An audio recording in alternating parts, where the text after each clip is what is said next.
KPK menggeledah 3 kampus negeri karena diduga terkait dengan kasus dugaan suap penerimaan mahasiswa baru di Universitas Lampung. Dari hasil pengembangan, KPK menyita barang bukti senilai 7 miliar rupiah. Buntut dari kasus dugaan suap penerimaan mahasiswa baru Universitas Lampung atau UNILA, KPK menggeledah 3 ruang rektor universitas negeri di 3 kota berbeda.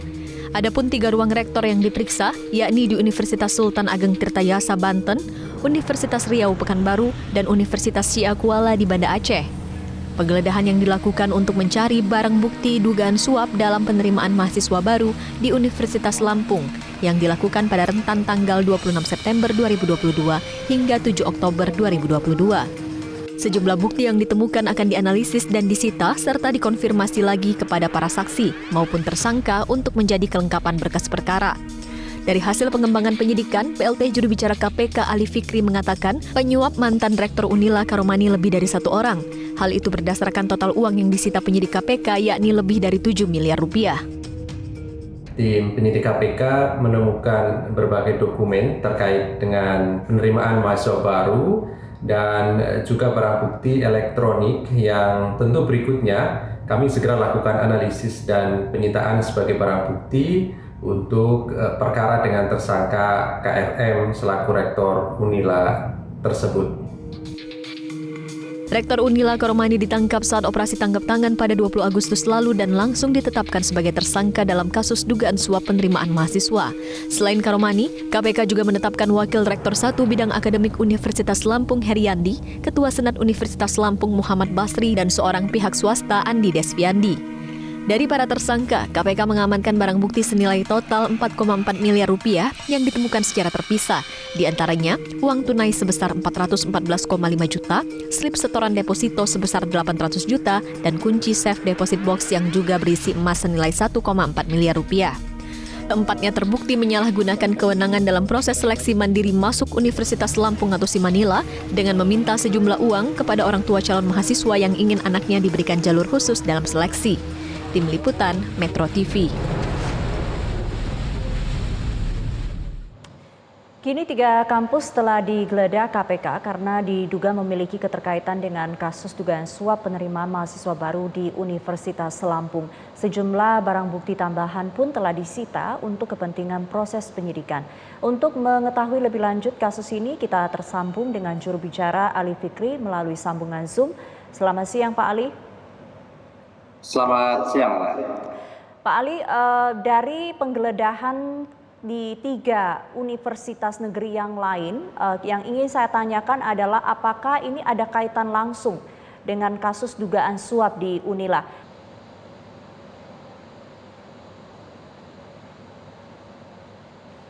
Maaf, iya. Jadi ini tentu terkait dengan pengembangan ya dari informasi dan data yang telah kami peroleh dan miliki dari proses penyidikan yang saat ini terus kami lakukan dengan melakukan pemeriksaan terhadap saksi-saksi. Ya. Saat ini kami sudah melakukan pemeriksaan lebih dari 60 orang saksi-saksi sehingga tentu data dan informasi yang kami miliki saya kira cukup untuk kemudian dikembangkan lebih lanjut.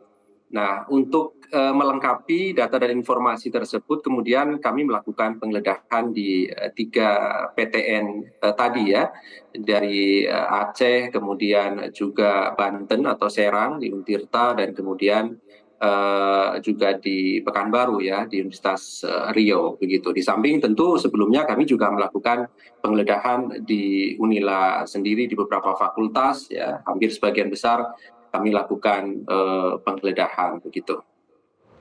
Baik, Pak Ali, jadi dari hasil pemeriksaan terhadap saksi, kemudian barang bukti yang berhasil dikumpulkan, apakah sudah jelas indikasi kuat ada dugaan suap juga di 3 universitas ini? Ya, jadi kami mencoba untuk tidak masuk ke materi secara detail ya, tetapi poinnya adalah ini kan terkait dengan penerimaan mahasiswa baru yang dua melalui jalur undangan dan UTBK itu kan dilaksanakan oleh Dirjen di Kementerian ya. Tetapi kemudian kan ada satu yang itu kemudian dilakukan oleh Badan Kerjasama begitu ya, BKS, Badan Kerjasama PTN di wilayah Barat diantaranya karena itu wilayah Lampung ya, Universitas Lampung begitu. Nah itu terdiri dari 25 universitas negeri ya, yang kemudian di sana itu diduga disepakati ya, ada penerimaan mahasiswa baru ini porsinya adalah 70% itu adalah jalur murni dan kemudian 30% melalui jalur afirmatif begitu ya, atau ya istilahnya jalur yang itu melalui diskresi dari masing-masing kampus. Ini yang sebenarnya menarik kemudian untuk terus dikembangkan lebih lanjut terkait dengan penerimaan 30% tadi itu. Nah, Badan Kerjasama untuk wilayah Barat ini kemudian kan di sana ada Untirta, kemudian Syah Kuala di Aceh dan juga di Pekanbaru Riau, termasuk tentu Universitas Lampung itu sendiri. Oleh karena itu tentu dari barang bukti yang kami peroleh beberapa dokumen-dokumen penerimaan mahasiswa baru ini termasuk bukti-bukti elektronik begitu ya. Ini terus nanti kami lakukan analisis lebih lanjut untuk mengembangkan apakah kemudian dugaan-dugaan ini juga dilakukan oleh 25 universitas negeri lainnya yang tergabung dalam Badan Kerjasama PTN di wilayah Barat tadi. Kalau kita bicara indikasi, memang kemudian arahnya ada ke sana ya. Tetapi tentu kan kami basisnya kembali lagi alat bukti sejauh mana kemudian nanti kami peroleh. Kalaupun kemudian, Mas Umi ya, kemudian data yang kami peroleh ini itu juga menjadi penting bagi kami. Upaya pemberantasan korupsi kan tidak hanya kemudian dilakukan melalui penindakan ya, tetapi kan perbaikan-perbaikan sistem ke depan itu juga barangkali ini bisa dilakukan ya terkait dengan proses-proses penerimaan mahasiswa baru melalui jalur yang kita sebut jalur mandiri tadi itu. Baik, Karena Pak. tadi sekali lagi ternyata untuk sementara dugaannya adalah 70% murid dan 30%-nya tadi itu yang afirmatif, yang diskresi ini yang kemudian disalahgunakan oleh pihak-pihak tertentu dan satu diantaranya adalah tersangka KRM selaku rektor di Unila begitu. Baik, Anda tadi mengatakan bahwa Badan Kerjasama di wilayah Barat ini melibatkan 25 kampus. Artinya apakah KPK akan terus melanjutkan pemeriksaan terhadap kampus lain dan apakah ada potensi tersangka baru dalam kasus ini? Iya, baik. Tentu kami nanti akan terus ya kembangkan dalam proses penyidikan ini. Yang pasti bahwa setiap penanganan perkara KPK tidak pernah berhenti dalam satu titik, tapi terus dikembangkan informasi dan data yang kami miliki, termasuk hasil dari penggeledahan beberapa waktu yang lalu di 3 PTN lainnya selain Unila ya, gitu ya, Pak.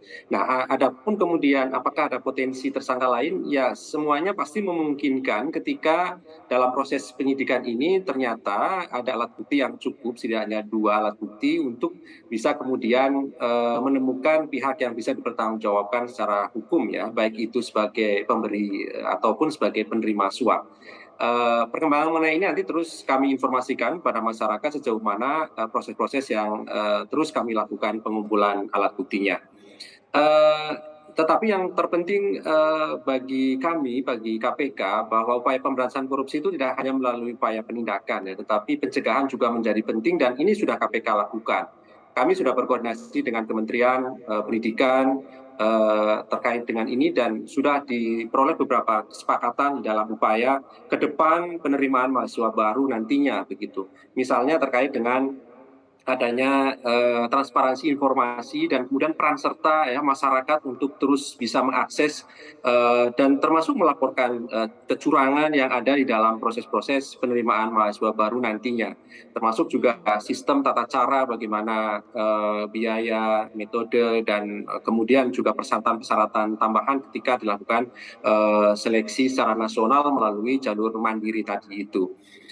Dan saya kira yang terpenting adalah bahwa kasus di Lampung ini tentu menjadi pembelajaran dan harapannya ada upaya-upaya pencegahan dan perubahan sistem nantinya di Kementerian Pendidikan Tinggi dan kemudian termasuk juga saya kira di pendidikan-pendidikan yang lain selain di perguruan tinggi. karena tadi itu ternyata ada kebijakan yang saya kira berpotensi untuk bisa ada di sana celah-celah untuk korupsi ya, misalnya afirmatif tadi ternyata 30% yang saya kira Baik, itu menjadi peluang untuk bisa disalahgunakan oleh oknum-oknum atau pihak-pihak tertentu yang memanfaatkan celah untuk tindak pidana korupsi. Nah, baik. celah untuk menutup tindak pidana korupsi ini merupakan upaya-upaya melalui pencegahan yang terus KPK lakukan. Berikutnya nanti ketika menemukan fakta-fakta baru dalam proses Baik. penyidikan yang sedang kami lakukan ini.